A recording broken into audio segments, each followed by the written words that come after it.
Hi everyone, we're back with another chapter. This is going to be Mary Stewart's Thornyhold, Chapter 8. Have you ever noticed if you visit a place from the past of somebody that you know closely, let's say your parents maybe, it almost feels like a part of them got assimilated into the surroundings and still lives there.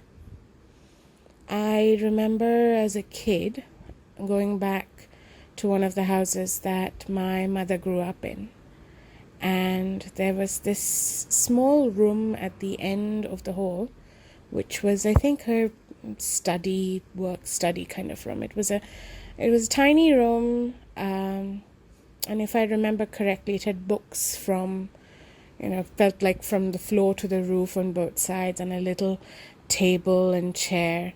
And I think there was a window to look out from. I think so, if I remember it correctly. And I remember the first time and even the second time that I visited that home, I loved that room. I loved kind of, going through the books, going through things where, she could have scribbled certain things. It can be simple things. It can be pencil cases, notepads, little artwork that they've done, or colored paper that they kept. I think I remember her probably preserving those chocolate foil wrappers or something. I think I remember discovering that. And every little thing was like a whiff from my mother's past. And I don't know at that age if I understood more about her, but there was definitely a sense of discovery and a sense of getting to know the other side of this person, a side that I didn't know. I only knew her as my mother. I was seeing aspects of her as a student and as a child herself. So, yes, I think when I start reading this chapter, there's some amount of that discovery here as well. Geillis gets to see how everything had been kind of ordered and kept and thought through in the house, and how that reflected everything about her aunt. So with that, let's begin the chapter. As usual, we'll talk about the pen sketch, or the pen and pencil sketch at the beginning. And again, this is one which is a repeat from before.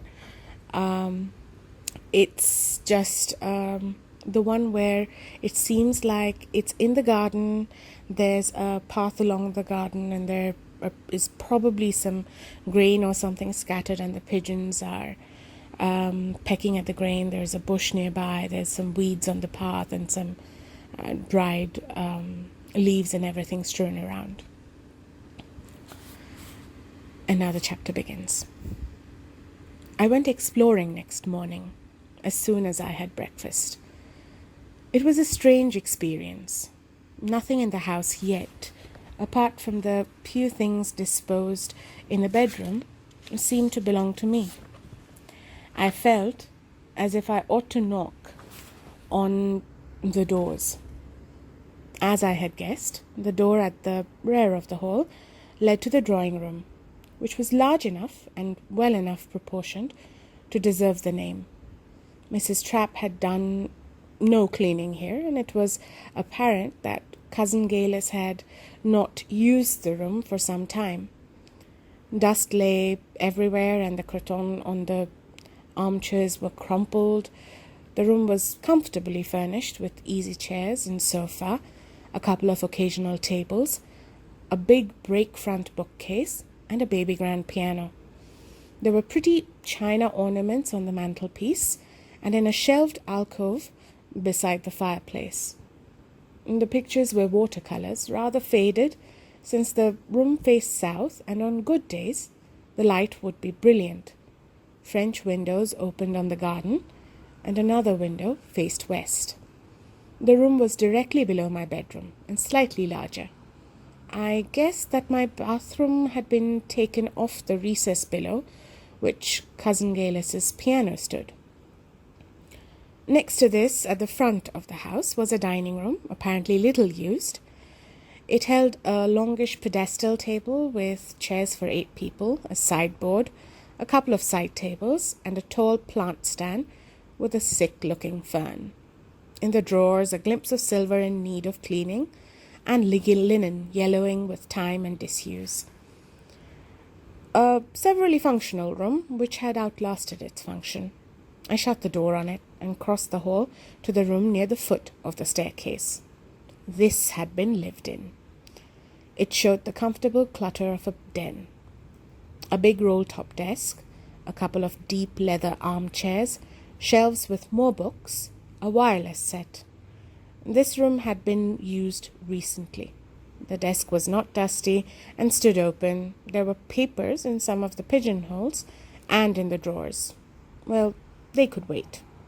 They were presumably neither private nor important. What was important was the telephone. I looked for it, but it was not in this room. I went back to the kitchen to look for it there. There was no telephone in the kitchen. I gave it up and went upstairs to finish exploring. I went first to the side of the house opposite to my bedroom. Here the lobby, with its end windows and its doors, was the mirror image of mine. The south-facing bedroom, too, was almost a twin of my own, and was obviously the main spare room. It smelled stuffy, as if long disused, and there was dust on all the polished surfaces. There were twin beds, and the white coverlets laid over them were creased and not quite clean. Opposite, and set over the den, was another smaller bedroom, with a single bed, a chest of drawers, and a narrow cupboard for clothes. A secondary spare room, or possibly a bedroom for the help, in the days when one was kept. A simple, pretty room with white painted furniture, a couple of bent wood chairs, sprigged curtains, and a frilled window seat. I walked over to look out of the window. My foot struck a soft object, which lay half hidden under the window seat. A slipper. I picked it up. Downtrodden heel, dirty orange quilting torn at the toe and sides. As clearly as if it had been labelled in marking ink, I knew whose it was. Agnes Trapp's. I drew the coverlet back from the bed. There were no sheets, but the blankets were crumpled as if the bed had been hastily stripped. I pulled open a couple of drawers in the chest. The linings were crooked, and on the chest surfaces there were a few hairs from brush or comb, and a sprinkling of powder. It brought things clearer, and with a kind of relief. I knew now why Mrs. Trapp had left so promptly and without protest last night, and what she was carrying in those bulging bags. She had not been making off with any of Cousin Geillis's, my property, but hurriedly concealing the evidence that she had been sleeping in the house. For how long? I knew that the solicitors would have sent somebody to the house after Cousin Geillis's death to make or check the inventory and attend to such things as electric meters, water, and so on, before asking anyone to come in and clean up.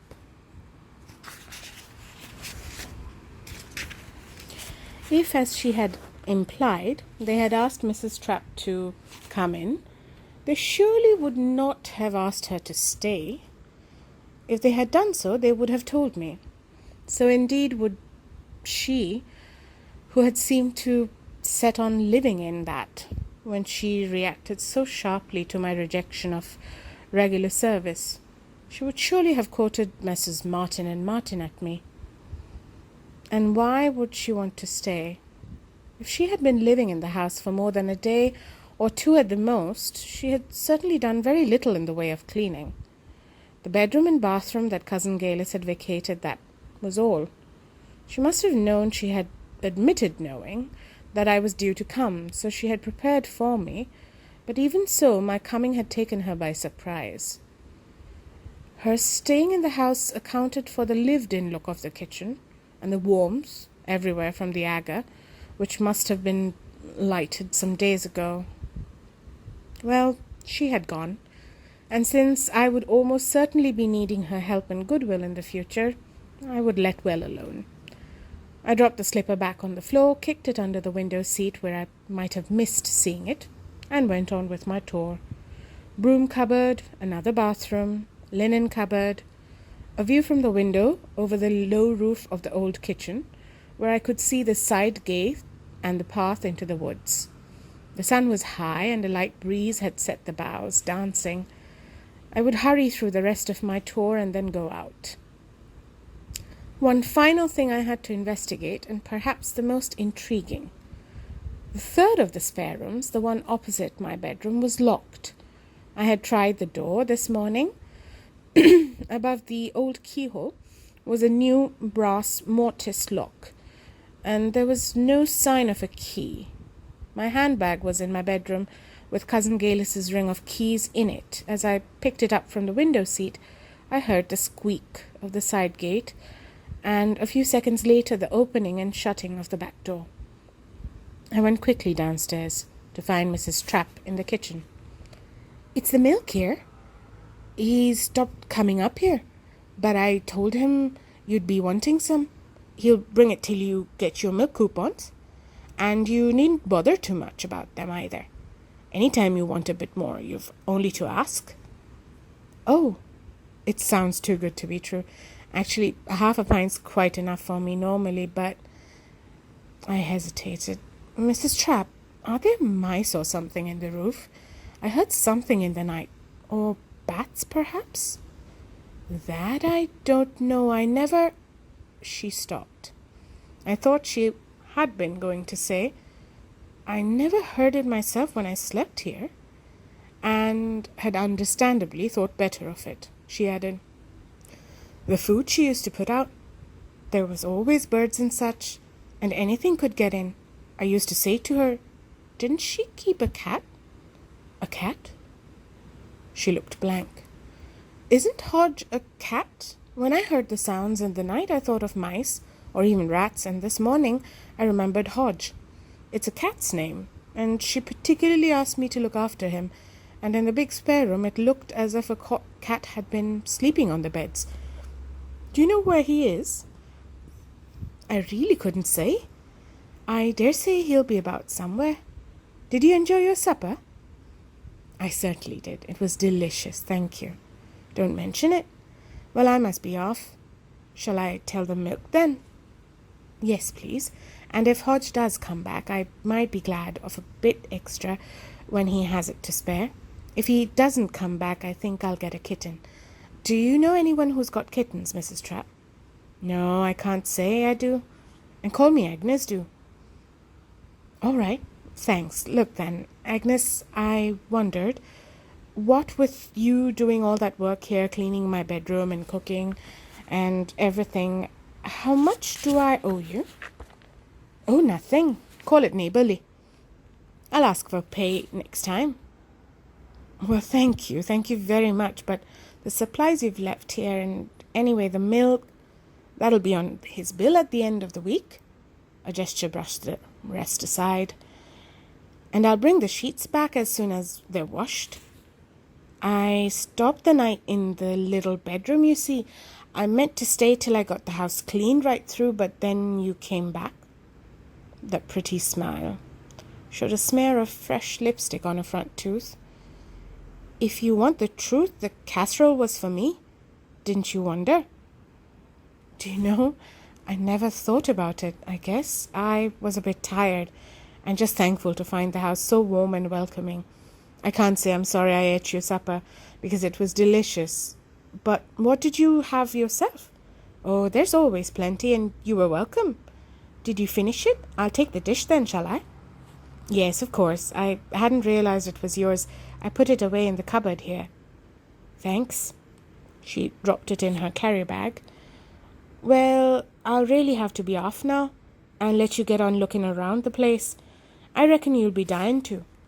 Don't let the dust get you down. There's nothing a bit of elbow grease won't cure. If you just let me know when you want me to come and help." As easy as that. She had succeeded in making me feel thoroughly ashamed of my suspicions and distrust.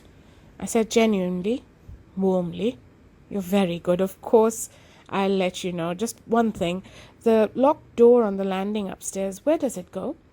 "Oh, that one. What she called her still room. A kind of pantry, I reckon. She dried her herbs and made wines and medicines and that, and I reckon some of them might be poisons, so she kept the door locked. I've never been in myself. I did look for the key to give it a clean along with the rest of the landing, but I couldn't find it. Maybe it's on the bunch you had in your hand when you got here." "Oh, yes, well, I'll have a look at it later on. One other thing, I can't find the telephone. Is it in a cupboard somewhere that I've not noticed?" "There isn't one. Never would have put it in. Very old-fashioned in some ways was Miss Saxon. Never had a car neither. Used a bike same as me.